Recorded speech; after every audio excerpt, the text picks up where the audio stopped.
Hi and welcome to the free stocks I buy in August 2019, which is my favourite video of the month, where I get to talk about free stocks I could be buying in August 2019.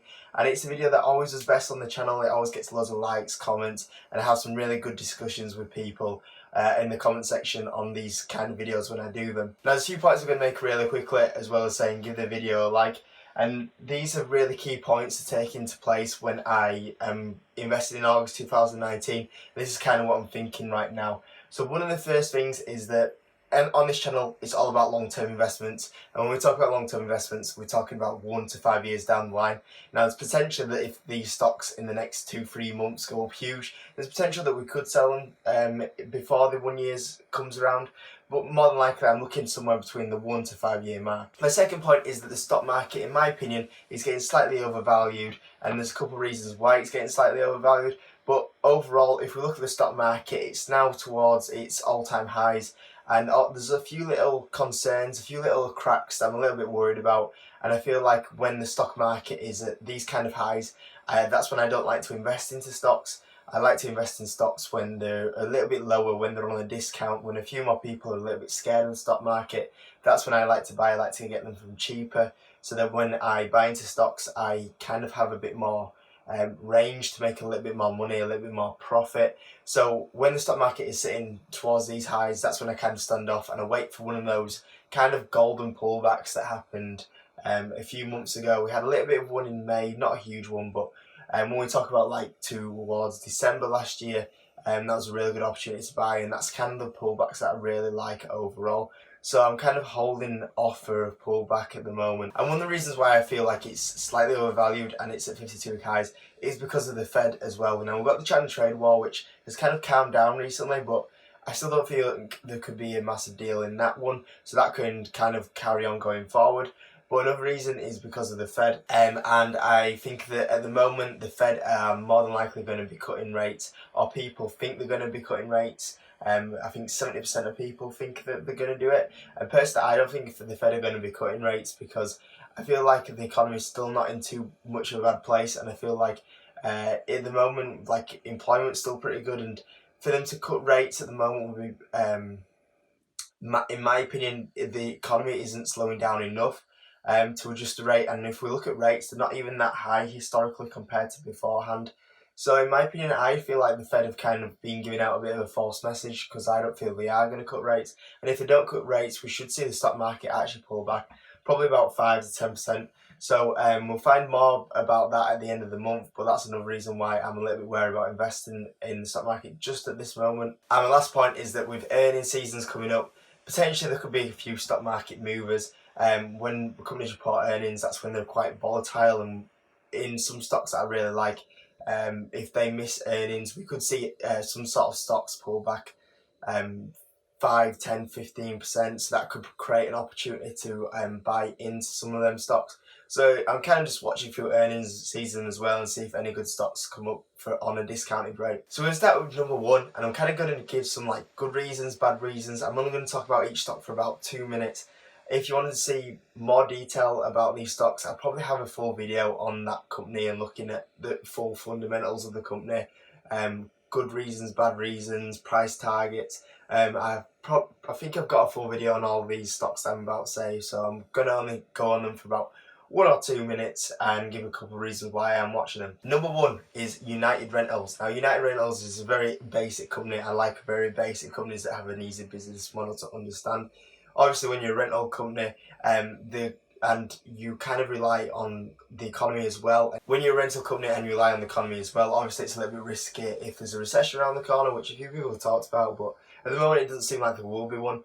So we're pretty much safe at the moment to say. But at the moment, United Rentals for me is a stock that I've kind of looked, and it's been on a discount, and it's kind of pulled it back slightly, but at the same time it's still way off its 52-week high. And it's a company that is still growing at EPS rate, still growing at its revenue rate. Its PE is really low. I think it's at its historic PE right now, and it's trading at prices that it hasn't been at for a very long time. And the reason why it's pretty much down on these prices is mainly just due to guidance cut. There was no other kind of bad news really. Now the revenue is slowing down slightly on United Rentals, Don't get me wrong, but it's still growing at a decent rate, and it's had a really good year this year. Also, its last quarterly earnings as well was a beat.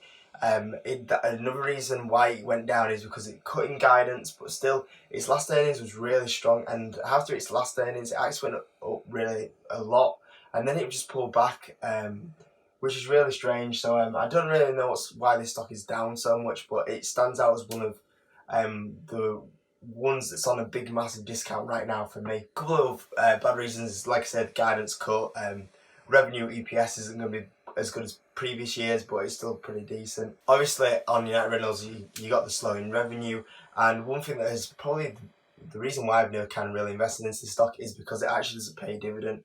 And for me, this sort of company that's running at this sort of revenue and it's not a growth company, I would hope to see like a little bit more of a dividend play. It paying probably a dividend yield of something around 2%, maybe 3%, and then I would have definitely got in there. So I'd like to have seen a dividend from this company, but it doesn't pay one. And I think that's probably the whole reason why I've actually never got into the company overall. Number 2 is a company that I currently own. I think it's the only company on this list, or the free stocks I'm buying this time around, that I actually own. So that means I'm going to be looking to add shares into that position. And when I mentioned Alibaba before, I ended up buying some shares into that company. And when I also mentioned Microsoft before, I added some shares into that as well. And Visa's the next one on the list that I kind of just want to add some more shares into that position because I love Visa.